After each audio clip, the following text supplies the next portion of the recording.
오늘은 고등수학상 항등식과 나머지 정리 파트에서 항등식에 대해서 깊이 배워볼 예정입니다. 항등식에서 세 가지를 꼭 기억을 하셔야 되는데, 항등식에서의 표현 방법이나 성질 그리고 개수의 결정 방법에 대해서 알고 계셔야 돼요. 그래서 하나하나씩 자세히 살펴보겠습니다. 항등식의 표현은 총 4가지가 있는데, 이 등식은 항등식입니다 라고 표현하지를 않아요. 그래서 표현 방법에 대해서 알고 계셔야지 이게 항등식이구나 라는 걸 알 수가 있습니다. 첫 번째는 x의 값에 상관없이, x의 값에 상관이 없이 항상 성립하는 등식이라면 얘는 x에 대한 항등식이라고 말을 할 수가 있고요. 두 번째는 모든 x에 대해서 성립할 때, 모든 x에 대해서 성립하는 등식이라고 한다면 얘도 x에 대한 항등식이라고 할 수 있습니다. 세 번째는 임의의 x에 대하여, 네 번째는 어떤 x에 대하여, x값에 상관없이 모든 x값에 성립하는 임의의 x에 대해서 어떤 x값에 대해서 항상 성립하는 등식이다. 항상 성립하는 등식이라고 한다면 얘는 변수 x에 대한 항등식이라고 할 수가 있습니다. 변수라는 건 변하는 숫자라고 했었고요. x에 대한 항등식의 표현에 이렇게 4가지가 있습니다. 그럼 x에 대한 항등식뿐만 아니라 분명히 y에 대한 항등식도 존재할 수가 있는데, 얘는 x의 값에가 아니라 y의 값에 상관없이라고 말을 하거나, 또는 모든 x가 아니라 모든 xy에 대하라고 말을 하거나, 또는 임의의 y에 대해서 어떤 y에 대해서라고 하면 얘는 변수 y에 대한 항등식이라고도 할 수가 있겠죠. 그래서 항등식의 표현은 이렇게 4가지 종류가 있다는 것을 첫 번째로 알고 가셔야 합니다. 두 번째는 항등식의 성질입니다. 항등식의 성질은 우리 항등식의 정의에 대해서 한번 기억해 보시면 돼요. 항등식의 정의가 뭐였냐면, 모든 x에 대해서 참인 등식을 우리는 항등식이라고 했었습니다. 그럼 x에 뭐가 들어가도 그 등식은 항상 성립해야 된다는 소리가 되는 거겠죠. 무슨 말이냐면, 여기서 ax 더하기 b는 0이라는 게 있으면 얘가 항상 성립하는 등식인 항등식이다. x의 값에 상관없이 모든 x에 대해서 성립하는 항등식이라고 가정을 한다면, 여기서 상수 a, b의 값을 정할 수가 있겠죠. 어떻게? 변수 x가 계속 변하는 숫자니까 얘를 없애기 위해서 a를 0으로 만들어 버리면 얘는 항상 0이 될 수밖에 없습니다. 그죠? 그러면 당연히 b마저 0이게 된다면 얘는 x에 대한 항등식이라고 할 수가 있겠죠. 이해되시죠? 한 번 더 연습해 본다면 ax 더하기 b는 cx 더하기 d라고 한다면 전부 다 좌변으로 이항시켜서 이 등식은 a 마이너스 cx 더하기 b 마이너스 d는 0이랑 똑같을 때고, 변수 x를 무력하게 만들기 위해서 얘는 0이어야 되고 개수는 0이어야 하고 뒤에 있는 상수항은 0이어야 하겠죠. 그러므로 a랑 c랑 같을 수밖에 없고 b랑 d랑 같을 수밖에 없을 겁니다. 또 다른 방법으로는 만약에 변수 x, y에 대한 항등식이다 라고 한다면 이 x를 무력하게 만들어주기 위해서 a는 0이어야 할 거고요.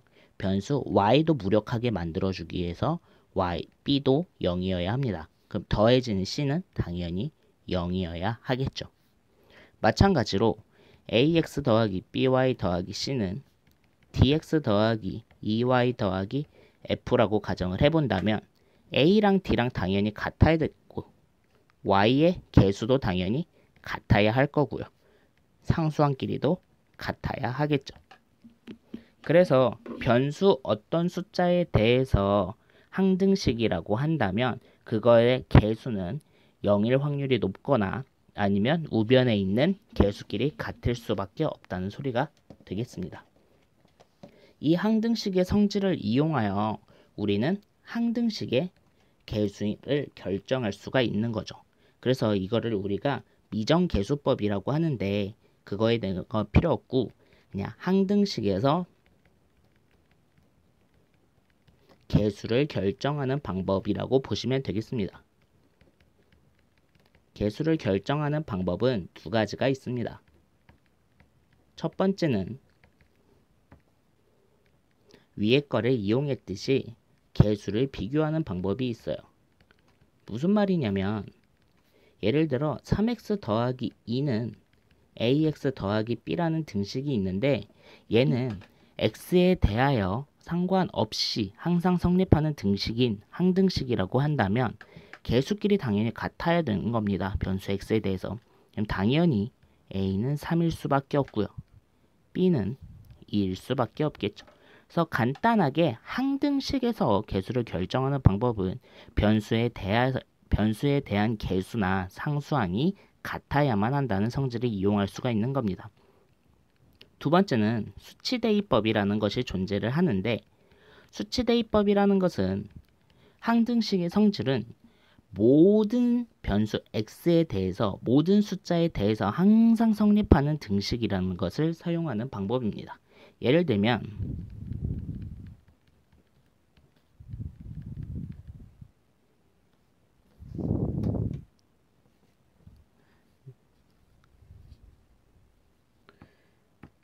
계속 오타가 나고 있습니다.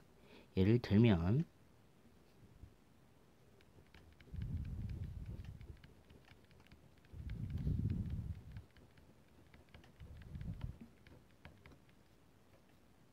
이런 항등식이 존재한다고 해봅시다.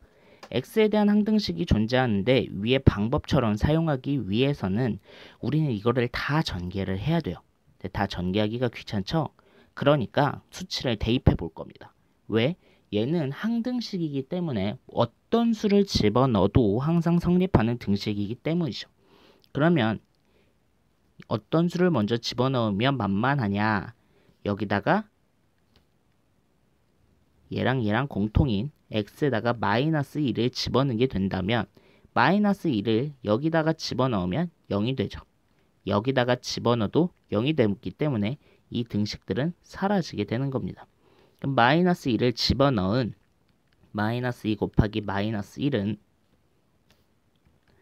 4 마이너스 2b 더하기 c라는 식이 성립하게 될 거고 또 마찬가지로 얘랑 없애기 위해서 x에다가 마이너스 1을 집어넣는다면 이 두 식이 사라지게 될 거고 그러면 1 곱하기 2는 a 마이너스 b 더하기 c가 될 겁니다. 그래서 여기랑 연립하게 되면 또 a, b, c를 구할 수가 있다는 거가 되겠지요. 그래서 오늘 수업을 정리해 보자면 우리는 오늘 항등식에 대해서 자세히 배워봤습니다. 항등식의 표현 4가지 방법이 있었어요. 외우시지 않아도 하다 보면 또 익숙해질 겁니다. 두 번째는 성질에 대해서 배웠는데 성질에서 알 수 있는 것은 우리 변수를 무력하게 만든다. 변수를 무력하게 만들기 위해서 변수의 개수가 뭐가 된다? 변수의 개수를 0으로 맞추기도 했다. 그리고 더해지는 상수항을 우리가 0으로 만든다는 것을 알고 있게 되는 거죠. 개수 결정을 할 때는 항등식에서만 적용이 되는 거고요. 항등식에서만 적용이 되고 우리는 개수를 비교하거나 또는 수치를 대입하여 알아내는 방법이 있다는 것을 꼭 기억하고 계시면 되겠습니다. 그래서 오늘 이 3가지는 반드시 기억하고 수업을 마무리하기를 바라요. 이것을 알아야 다음 시간에 배울 나머지 정리까지 이해를 완벽히 할 수 있습니다. 그럼 오늘도 감사합니다.